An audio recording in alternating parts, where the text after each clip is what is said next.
So, you have a Star Wars movie for me? Yes, sir, I do. So, you might have heard that Mark Hamill had a car accident and broke his nose, so we're gonna have to kind of address the fact that his face is different. Oh, way ahead of you. We're gonna start the movie on this ice planet called Hoth, right? And then this monster is gonna, punch him in the frickin' face. Oh, that'll do it. Yeah, so Luke wakes up in this cave and this monster has frozen his feet to the ceiling. What? How did he manage that? I don't know, but it happens off screen, so you have to accept it. Oh, I do. Okay, good to know. Anyway, so Luke sees that his lightsaber conveniently fell right next to him and not outside as he was being violently dragged through the snow. Oh, very lucky. Yeah, so then he grabs the lightsaber using the Force and frees himself while somehow not cutting off his own feet. Wow, skills. And then he cuts the monster's arm off. Oh, great, so he can finish off the monster and spend the night in the cave. He sure can, but instead he's gonna run outside. What? Isn't it freezing? Yeah, he's gonna run right out of the cave in the freezing cold at dusk. Is he able to keep himself warm with the Force or something? No, not at all. He passes out pretty much immediately. Oh. But before he passes out, the ghost of Obi-Wan Kenobi shows up. And he's like, you need to go to this planet Dagobah and meet a Jedi master named Yoda who actually trained me. He shows up to tell him this right before he passes out in the cold? Yeah, he waited for this moment after 3 years of silence. Obi-Wan is kind of a drama queen. Okay, and you say this Yoda guy trained him? Exactly, except he didn't. What? Yeah, Obi-Wan's kind of a liar too. Oh, a very sassy ghost. Anyway, so then Han Solo shows up and stuffs Luke inside a dead camel dinosaur. Oh, that's nice of him, I guess. Yeah, and these camel dinosaurs have warm guts, so Luke is able to survive in the cold. Wow. Anyway, so then back at the Rebel base, Leia kisses Luke because she wants to show Han she doesn't care about him. Oh, a little love triangle, huh? That's cool. That's like a relatable human story. Oh, you mean relatable as in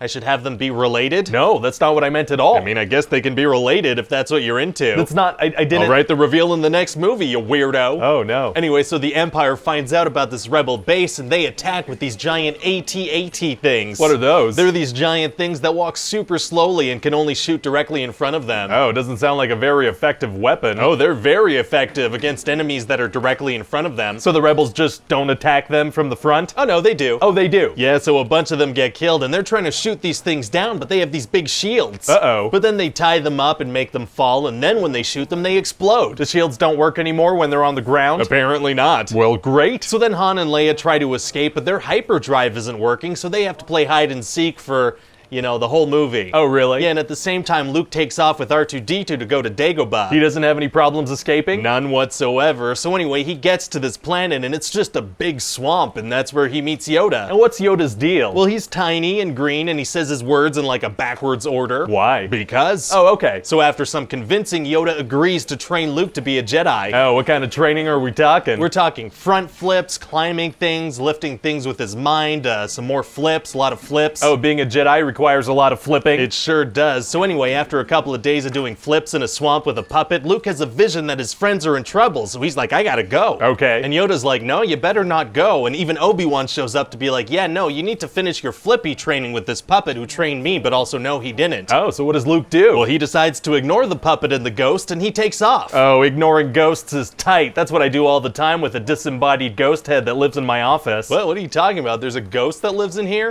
Nope, there's not. Well, okay then. So anyway, then Han and Leia go meet Lando Calrissian, who's an old friend of Han's. Okay. And he acts all friendly, but it turns out the Empire got there a couple of minutes before Han and Leia. So they get captured and Han Solo gets frozen in carbonite. Oh no. And then Luke shows up, but it quickly becomes clear that he has not done enough flippy training. Darth Vader overpowers him? Yeah, he cuts his hand off. Oh man, you love when people get their arms and hands cut off, don't you? Yeah, I do. I just had to write that in there. Very weird. Anyway, so then Luke is like, Obi-Wan said you killed my father, and Vader's like, no, I am your father. Oh, Luke, I am your father. That's a great quote. That's not the quote, though. It's, no, I am your father. Luke, I am your father. I love it. Okay, whatever. So anyway, then Luke is like, no. Right. And by now he's out on this thing with nothing below him but a huge drop. Oh man, it's gonna be tough for him to get out of that situation. Actually, it's gonna be super easy. Barely an inconvenience. Who said that? I mean, they are right. It is gonna be that. Oh, really? Yeah, he just lets himself fall and he happens to land in a fun slide thing. Oh, they should call him Lando, am I right? That's not funny. Okay. Anyway, so then Luke is hanging from a thing in the sky, right? And he uses his brain force walkie-talkie to ask Leia for help. Oh wow, that's a whole lot of convenience. It's a whole lot lot of Force usage. Sounds like the same thing from a writing perspective. Yeah, it's the same thing. Wow. And so yeah, that's it. What do you mean that's it? That's it, it's over. But Han is still frozen in carbonite and Darth Vader is still out there. Does this movie not have an ending? No, not really. People are just gonna have to come see episode 6 in a couple of years. Episode 6? What are you talking about? This is the second movie. Of the first trilogy, which is technically the second trilogy, because after this we could do a trilogy taking place before this, and after that we could do a trilogy taking place after this. Oh, I'm very confused. Trilogy. I mean, okay. Yeah, I mean, we need to make a bunch of these movies right now in the 80s before people lose interest in this Star Wars fad. Yeah, true. I guess people won't really be into this franchise beyond this decade.